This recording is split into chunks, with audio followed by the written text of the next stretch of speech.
everybody. It's Missy Wolf, and we are here with Bogi of All Girls Garage. How are you? I am fantastic. Thanks so much for having me. Absolutely. No, thank you for coming on. I actually got to interview somebody recently that you know, Shag Arrington. And Oh, wait. I saw that you recently had him on as a guest, and you guys were discussing Legos. Uh-huh. So I have a question. Did he share with you his Christmas gift from his son with his, what was it, the Millennium Falcon, the Star Wars? Yes. Such an insane build. So you got to see, so that's amazing. I could not believe we were talking about Legos in our conversation. And then I saw that you got to have him on and do a build. So how was that? How was that experience for you? Well, I didn't do a build with Shag. So Okay. I was doing a build of a Lego build of my own. And I've actually done a couple during the whole stay-at-home order during COVID because, I couldn't work on my full-size cars. So I was keeping myself busy with little cars. And I love Lego. And I knew Shag was all about Lego. I'm like, we should just get on a call and do a live and chit-chat about the love of Lego. That's so much fun. I know when we talked about that during our interview as well, it was really so much fun to talk about because you get to kind of be a kid and you get to celebrate those kid moments. And honestly, as a kid, I could never have followed the directions to build those things. I don't know how people do it. Right. How many have you done? I've done 2 cars. So I did a little Volkswagen Bug and a Fiat 500. And next up, the detail's crazy. Yep. It's so cool. There's like a little engine and like a little belt that drives the engine on the Volkswagen Bug one, and the doors open and the seats fold, and like it's just stinking adorable. That's crazy. That's so much fun. It actually made me want to go bust out the Legos that I actually have here that I've never put together. They're not as cool, of course, but I have Power Ranger Lego sets. Nice. Right? But okay, so let's talk about how you switched gears and started going into, working on cars out of school. Like, what made you decide that that's what you wanted to do? It was kind of a long and twisty path. It wasn't a direct shot. I think like a lot of times kids look at adults and they think that there was a direct path that they were on to get there. And a lot of us, it was a windy, twisty road. And that was definitely the case for me. I was never interested in cars when I was young. I thought Volkswagen Bugs were cute and I wanted one, but I didn't really like cars, right? Like I didn't grow up in a car family. It wasn't something that my parents were into or my siblings or anything like that. But I knew I wanted a Volkswagen Bug. I bought one with my hard-earned babysitting and lawn mowing money. And then I started reading Volkswagen magazines. Yeah. And the only time girls or women showed up in Volkswagen magazines in the early 90s was when they were wearing high heels and bikinis, right? And so I was 16, 17 years old, and I'm like, that's not right. So I signed up for Auto Shop in high school kind of as a form of protest. Yeah. And then the more people told me that I shouldn't do it or didn't belong or that I should go to college or I should do this or I should like should, the more it made me want to do it. Yeah. Yeah. And then I think when I got out of high school, so I did Auto Shop in high school and I rebuilt the Bug from the ground up and I loved it.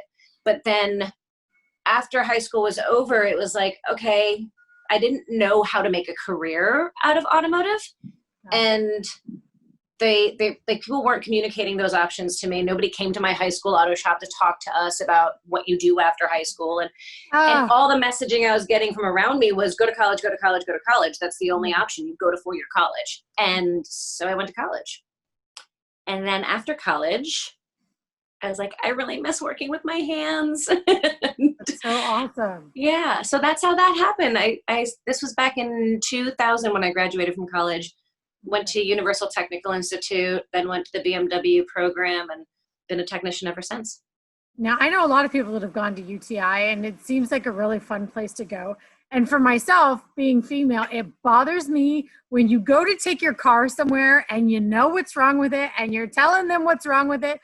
And they're like, no, it's not that. It's got to be something else. And they don't listen to you. And there's nothing that makes me more angry than that. And so you having an all-female garage, that really honestly makes it way more comfortable for women to be able to go there because they're listened to. And I think they're more trusting that way. And for me, I love my car. I love working on my car. I don't know nearly as much as you do. And I wasn't allowed to take auto shop in high school. I tried, but they wouldn't let me. They stuck me in choir, which was Oh, a bad wow. idea because I can't sing at all. But, I to this day want to go take classes because I want to be able to work on my own car and fix what I know is wrong. Because right now I have an 86 4Runner that's just sitting behind. Nice. Yeah, I love Those are great cars. Or SUVs, I guess. Right? I know. It's it's my baby and it's not running right. And I know it's an Yeah. electrical issue. And I'm like, dang it, I'm just going to have to fix that thing myself. Do it, and don't be like, it's never too late to go take classes. No. There's tons of resources out there. I mean, obviously there's a difference between taking a adult ed class or a car care class versus going to school to become a technician. It's going to be much more intensive, and you may not be ready to make that sort of commitment. But there's tons of options out there for learning. And hey, you could always come out to the Girl Gang Garage Shop, my personal shop, and work on one of the all female builds with us. See, that would be fun. That would be actually really exciting. And that's what I love about what you've done with what you know, because you're not only empowering women, but you're really helping to just teach them how to take care of themselves and their own cars and not have to rely on somebody else and get snookered and whatever else. Like, there are a lot of unscrupulous people out there who will take advantage, and it sucks to admit that, but there's good and bad in every profession across the world. Totally. And I think for the most part, honestly, I think most technicians and most shops are really out to take care of their customers, but there's a couple of bad seeds that give the whole industry a bad reputation. And surprisingly, I'm a shop management coach as well. I work with shop owners all over the country. And I find that often, even though it feels like as women, like we're being taken advantage of, or like it's because we're women that we're getting the treatment we're getting, sadly enough, often it's a communication skills thing, and both men and women as customers often get treated the same way because the folks working in the shop don't necessarily have the training to communicate to customers the way that we need to be communicating with customers. So I think often it feels like being taken advantage of, and it's not actually, but it definitely does happen as well. So absolutely. I mean, I've seen it with my own eyes, and I've just had to really sit back and go, I'm going to call somebody else. I'm going to go somewhere else because I don't want to deal with that. Like and it just happens all the time. I think that's a great point that you just made. Like, if you don't feel comfortable, go somewhere else. Like, we are taught not to listen to our intuition, and that's maybe one thing that women have as a strength, right? I mean, we have plenty of strengths, but that's one of our strengths is our intuition. That's a really good one. I love it. Right. It's one of our really strong things, and we've been taught not to listen to it. And if you're at a shop that you've not developed a relationship with already, ask questions. Like, be that annoying customer saying, I want to see, explain it to me, help me understand.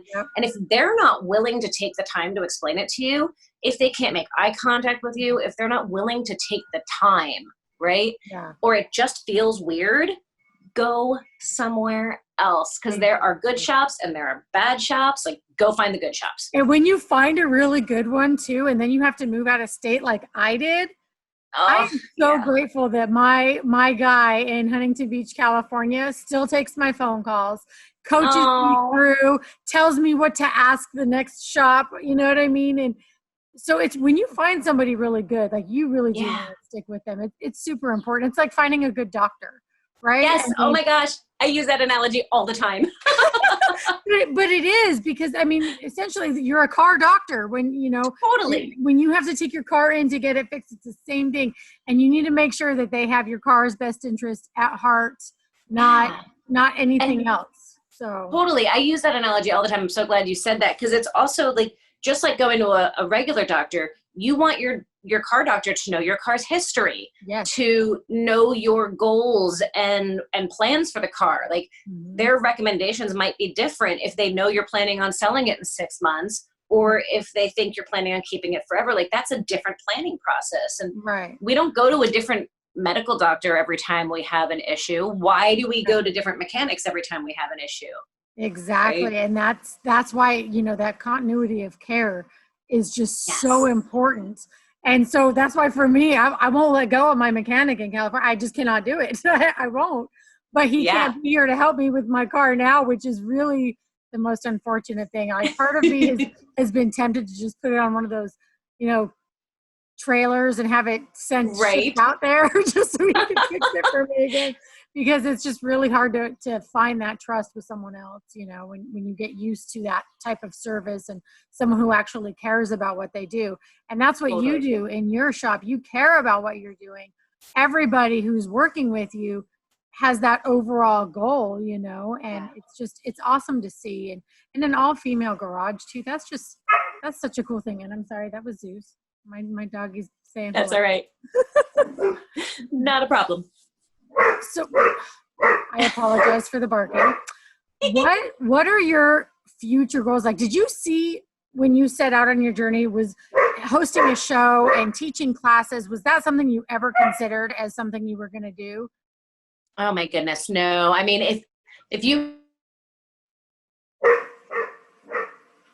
Uh-oh. What happened? Are you there?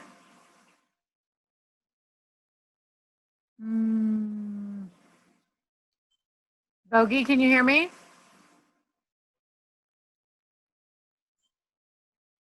Huh.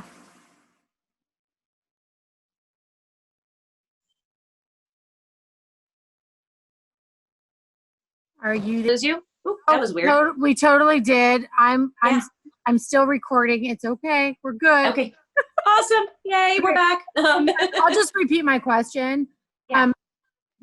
Hosting the TV show and doing the classes and stuff, is that part of what you saw in the beginning as you started out in the automotive career? Did you plan any of that, or did it just kind of come at you? Yes and no, right? Like when I was young, when I first got into cars, I had this vision of one day owning a shop. I never thought about the TV part, but I thought about owning my own shop and doing classes and workshops for women. But then that kind of faded to the background when I got into the hustle and bustle of life. I was a dealership technician until 2006. And then my life took a drastic turn in 2006 when I quit my job and started my shop. And then I was just doing my own thing. I never really thought about being on TV. It wasn't what I sought out. And if you had told me back then that this was going to be what my life looked like, I totally would have laughed at you, right? Like, exactly. Never would have imagined. I was just doing my own thing. I was running a shop. I was being a mechanic, and a production company reached out and said they were looking for female mechanics. And they had found me online from some, news segment or something. And they wanted me to come out and audition. And at first I was like, no, I'm not interested in, like, I thought, because it was kind of back when it was all the drama reality shows. It was the wrench throwing and the cursing and it was all about the drama. And I was worried that they were going to be wanting me to be a part of a show that was going to make it harder for women in the industry. Like, it's already hard enough for women in automotive. I didn't want to make it harder. So I was super hesitant, and the production company was like, no, it's not like that. Like, we're all about education. It's not drama. We're all about just sharing the passion for cars. She's like, come out and audition, check it out, check out our other shows. And I finally gave in, and I guess they liked me, and the rest is history. So, well, and maybe part of why they liked you was because you were so skeptical and you did not want to portray anything in a negative way whatsoever. Maybe that just really appealed to them because they knew that you were taking this seriously and you didn't want it to just be anything but that. So maybe if I was looking for somebody for a show that wasn't, full of drama, that's what I would have been looking for too. So I think they made a good choice, honestly. I think thank you. That's I appreciate fantastic. That. Has your family been completely supportive and happy for you? It's been an interesting journey for them too. I think now 100%, right? My mom and dad are both phenomenal human beings, and they are super supportive of everything I do at this point. And I think they always have, really. But I think, parents always have a certain vision for their kids. And college, four-year college, traditional path, like that was the expectation.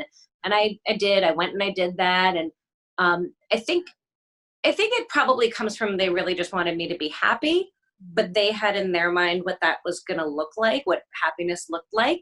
Yep. And so when I first decided to go to technical school, I think they were really skeptical. They supported it, but they were super skeptical. And I remember, because I was on a path to become a lawyer. And I remember, I know, right? So I had originally planned on going to law school after I graduated, and instead went to technical school. And but I remember the first like 2, maybe 3 years after I graduated college, my mother bought me she hates when I tell this story, but she bought me the guide to U.S. law schools like 3 years for my birthday, and would say, it's not too late. You can always go back, right? Which is true. It's not too late. You can always, it's never too late to change career paths and do something different. But, or I would call her and say I'd had a really bad day at work or at school. And she, you can always switch and go back to being a lawyer. I'm like, I had a bad day. I'm not quitting. I just had a bad day. Yeah. But no, they're wonderfully supportive now. I think it's great that you were honest about that, though, because that happens all the time. And I mean, I interview music artists all the time too, and you would not believe how many of them have a very similar story where they were like, you need to get a real job. Music isn't going to cut it.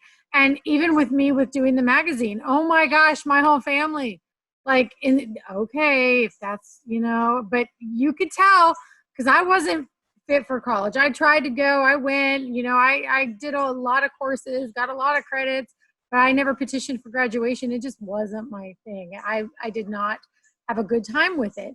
But I love talking to people, and I love the entertainment industry so much that it just everything just ended up falling into my lap. And it was, if you would have told me that I was doing red carpet events years ago, I would have laughed too. I'd have been like, there's no way. Or hosting a live show on TV with a microphone and a live audience scares the heck out of me to this day. But I do it. And once you actually start doing it and you're really, really good, like with your family, they see how much you've done. They see what you've accomplished. They have to be so darn proud of you at this point, because you've managed to do so many things that others only wish they could do.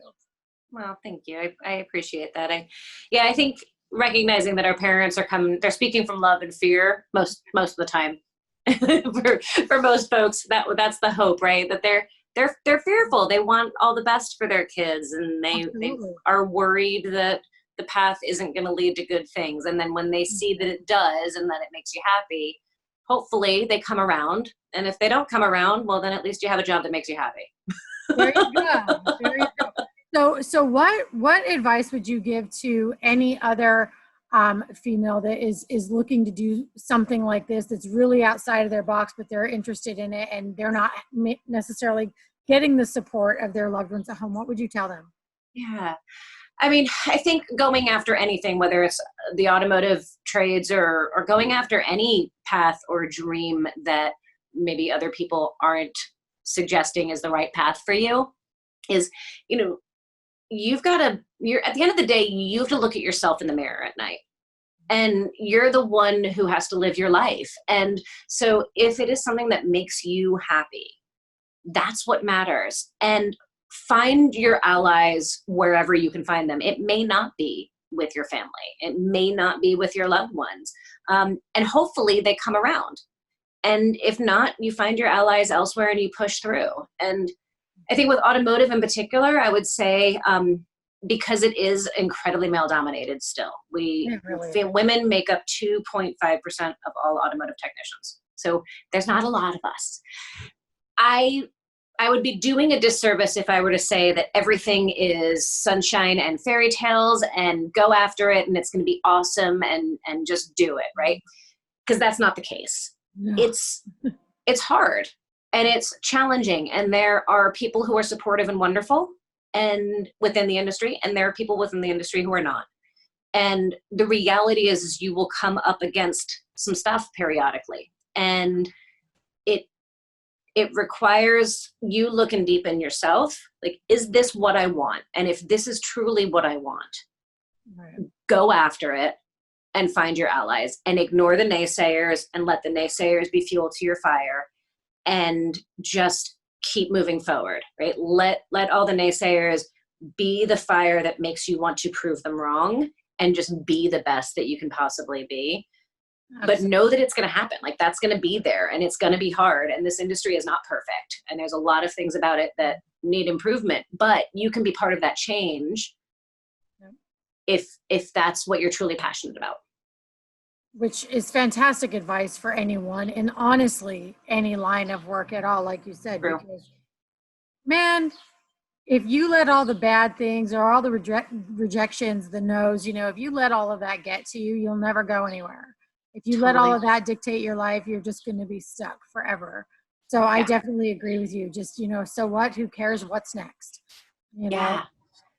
You have to do that. And I think everybody needs to do that in any situation that they're in, because that's the only way to grow. So totally. And I know it's easier said than done, right? Like, it's easy to say, okay, so what's next? Let's go. And absolutely. I think the other piece too is going, it's okay to be scared. Yeah. It's normal to be scared. Right. You have the choice though of whether you ignore that fear or act in spite of fear. Go, yeah, I'm scared. This is making me nervous and uncomfortable, but I am doing it anyway, right? Exactly. Speaking of that though, have there ever been any projects that you were scared to attempt because you felt maybe a little overwhelmed on what the job entailed and you doubted yourself at all? Because I imagine there are so many different types of cars, so many amazing problems that could occur with those cars. Yeah. And I just imagine it would just be difficult, some of those challenges that you run into. So have there been any of those moments for you? Oh, totally. I mean, there's always, right? I think probably the best example is when I first left the dealership. I started up my first shop and I was working out of my driveway. And my whole professional career had been BMWs. That's all I knew. And BMWs don't have, or at least the BMWs, the modern ones, don't have timing belts. I'd never done a timing belt. So then here I am working in my driveway and I get a car that's not a BMW and it's a Toyota and it has a timing belt and I've never done a timing belt. Yep. And I'm freaking out. And I remember it was a V8 timing belt, no less. It was like a really challenging one. And I remember really struggling with it and taking multiple breaks throughout the day, like beating myself up. And I remember sitting on my front porch going, who the hell do I think I am? Like, I'm not a real mechanic. I know BMWs. That's all I know. How do I dare, how dare I start this shop and think that I can do this, right? And I imagined as people walked by, I imagined them thinking to themselves, like, what's that poor girl doing? When's the guy going to come and help her, right? Like, this was the monologue going on in my head. And then I had this like light bulb go off where I was like, oh man, this is all in my head. This is 100% all in my head. And I just need to get it done. And I did. I got the research done. I got the book out. I figured it out. I made it happen. And that was kind of the beginning of when I feel like I really became a real mechanic and a real technician, because prior to that, I knew one line.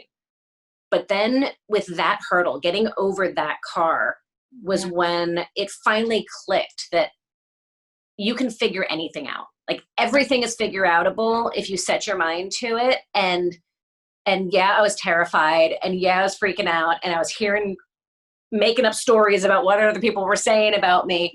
And I just realized it's all in my head. The only person holding me back is myself. Like, quit with the self-talk, tell fear to go chill out for a second, dive in, figure it out, get it done, make it happen. Well, and the thing is, if you want it bad enough, you can make it happen. I mean, I've been working on my 4Runner by myself for a while now. Just little things that I know I can do. Taking the dash apart, holy cow. That on that thing was a miserable mess, but I did it. I'm impressed. That's awesome. I had to that's the beauty of it today, right? You can download diagrams and YouTube videos. Totally. There's so many things you can do to help yourself along. And so I think it's really important for people to do that. But I mean, even myself, like mechanically wise, I'm not great. I can change my alternator because I've had to do that before in Arizona when I got stuck. But you know what I mean? Like I had no choice. I had my friend's driveway and I had enough money for a new alternator, but I didn't have enough money to take it to a shop and have it repaired. Right. So it was like, all right, it's do or die time. Let's go. Necessity is the mother of all invention, right? And I know what you mean about the timing belt because those things are a pain. I had to do one last year in my van. So I know, and I had my dad helping me because it was a pain in the butt. So I got to give you credit sitting there on your porch and just being determined to get that done and to figure it out and to conquer that challenge, because it really can be very, very overwhelming when you're looking at things you got to do. And I mean, even with the stuff that I've done, I've had to get creative and figure it out. But as soon as you do it, it's so rewarding. And totally. And everything is figure outable. If somebody put it together, that means you can take it apart and put it back together again. And and especially now with the day of YouTube and internet, like when I was sitting on that porch beating myself up about the timing belt, that wasn't an option. Like I took a book out, like the timing belt book to follow the instructions, because it just wasn't there. But now, God, and you took your dash apart, like that's ballsy. I'm proud of you. That's impressive. Well, you know that those 86 4Runners, all that whole decade of 4Runners in the 80s, they don't make parts anymore. They're all discontinued. And when the dash cracks, what do you do? I couldn't handle it. So I found a guy out here in Tennessee. It's called Fiber New, and it's not perfect, but it's whole again. The color shade isn't 100% matched, but it's whole again. It's not cracked anymore. Yay. Even he was like, I'm not taking that dash out. You're going to need to take it out and put it back in. I said, all right. Oh, wow. I did it, though. It took me all day. And I got it done. But doesn't it feel so good? It does. Like when you do it, when you accomplish it, like I feel like that's when I teach people how to work on their cars, I'm not really teaching you how to work on your car. I'm teaching you confidence and how to do things in spite of your fears and to know that it's okay to make mistakes. Like it's empowerment. It is. You're just doing it through cars. Exactly. But it's so important too, because I mean, especially for single moms, when I broke down in my 4Runner in Arizona, it was me and my kids. And I was at my friend's house. So I thought, well, gosh, who's going to get this done? I'm going to have to do this. And it was a complete safety issue. I needed to be able to do it so that I could get my kids and I back out on the road to get home. Like there was no question. And so I think especially for single moms, anyone really, but especially for single moms, if you're taking your kids on a road trip across country and something goes wrong and you're in the middle of nowhere, you need to know what to do. You need to know how to get yourself out of that situation. Yeah, 100%. And I think it's a real shame that we don't teach everybody, at least the basics. Like not everybody's going to be a mechanic. I get that. Not everybody's going to work on their own car. And, we all have our strengths and we all have our skills, and all of that is, what a boring world would it be if we all had the same skill set? But everybody who has a driver's license should know how to check oil, know how to change a tire, know how to jump a battery. And we don't teach that in driver's ed. It should be part of getting a driver's license, in my opinion. It should. And you know what? Back in the day, I know when I got my license, they taught us how to change spare tires. Did they? Good. That's awesome. They taught us how to do that. So I was actually able to change tires for a few people in my life because of that. But that's the one thing, like I've told my daughters, like, you need to check your oil every week. Here it is. It is not that difficult. Check it. And if you need to buy more, look at your cap. It tells you what kind. It's like foolproof. Yeah, this isn't rocket science. I mean, there is a lot of stuff about cars that is rocket science, but that's not one of them. Exactly. And then I feel like helping the younger generation, because they don't, I don't know what has gone on, but they've removed all life skills, home ec, everything out of schools, and nobody's teaching it anymore. No, and they're not. Unfortunately, if your parents don't know how to do it, they're not going to teach you. Truth. So Truth. I really wish it was just something everybody. I'm so sorry. Latte, come here, baby. Got That's my girl latte this time. I love it. But hey, you know what? We're out in the country. We've got 5 dogs here, and it's just too nice to not be outside right now. So I don't blame you. I apologize for my dogs making an appearance in our interview. But man, is there anything else you want to tell people? Because I feel like everyone should have a conversation with you. Everyone should follow you on social media and get to know you and learn from you, because I think it's really essential to live your best life if you know how to take care of yourself in all life situations. I appreciate that. And please, anybody hearing this, listen, reach out to me on social media, on Instagram, on Facebook. I love talking to people. I love answering questions. So I'm not, one of those folks who's, off off limits. Like I love talking to people. So please reach out. And if any ladies out there are interested, we have a all-female build going on at my personal shop, Girl Gang Garage. And that is a full restoration of an old Volvo. And if anybody's interested in coming to participate, are you still there? Yeah, I'm here. Oh, that was weird.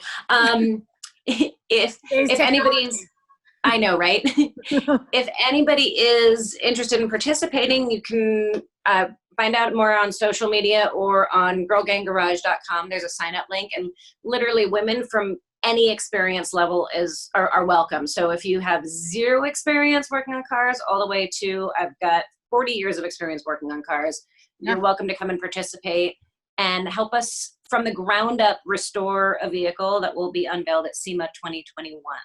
That is amazing. Now, where's your garage located? What state are you in? Phoenix, Arizona. Awesome. I know lots of people in that area. I should send Nice. Kylie over to you. I think she'd have a blast. Awesome. Yeah. We've got basic classes and workshops for women as well. So basic metal work, basic mechanical, basic paint and body, you name it, we've got it. So that's what I need to learn. I need to learn how to do like the rust removal when you have to like remove a section of metal out of your car. Yeah. Because a lot involved. Yeah, my 4Runner has got a little bit of rust around the windshield. And the last time I had my windshield replaced, the guy was like, you don't understand.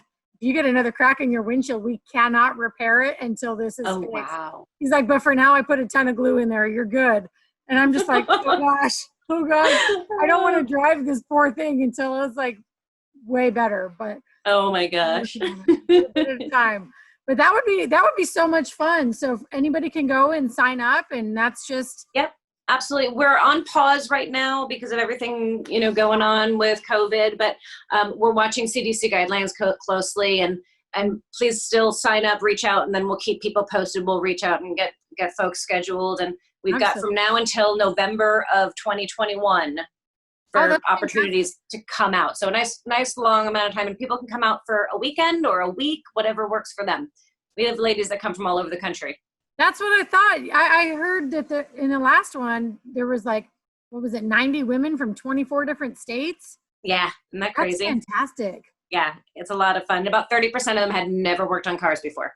That's so great. And then, okay, because I like when you get sponsors, the fact that you guys got sponsored by Miller, right? That's just fantastic. Yeah, we had a couple of really amazing partners on both of our all-female builds thus far, and our current one, and just really great folks who I was honestly overwhelmed by how many companies, our main partner, BASF, the paint company, Miller, Snap-on, a ton of folks who really just stepped up and from the get-go were like, yes, we need more women in the trades. We support this initiative. We support encouraging more people into the trades in general, but specifically creating more diversity within the trades. And I didn't expect that much support, and it was really refreshing and very much appreciated.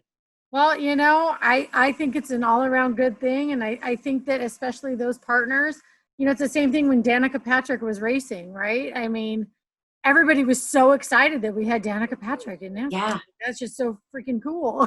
Yeah, totally. It's amazing. And and that had always been a male dominant sport, Oh gosh. Yeah. Some people don't like to call it a sport, but it is a sport. I mean, you try to sit in a car for that long of a period of time with no potty breaks, no snacks, no drinks. Like, it's crazy.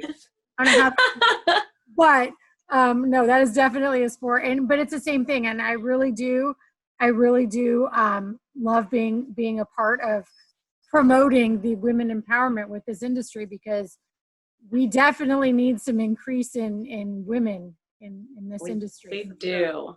We do indeed. I appreciate the help in spreading the word about that. Absolutely. Is there anything else you want to say before I let you go? Because I know you have a lot going on. Yeah. I guess just come say hello on social media, follow along with all of my craziness, and definitely check out the TV show on Motor Trend every Saturday morning, or you can watch on the app. What else is there to say? I don't know. Get out there, get after your dreams, go do stuff, and remember that everything is figure outable. And that's all I got. Absolutely, guys. She couldn't have said it any better. I mean, that's ending on the best note ever right there. So until next time, guys, please follow her, check her out, and we'll see you soon. Bye-bye.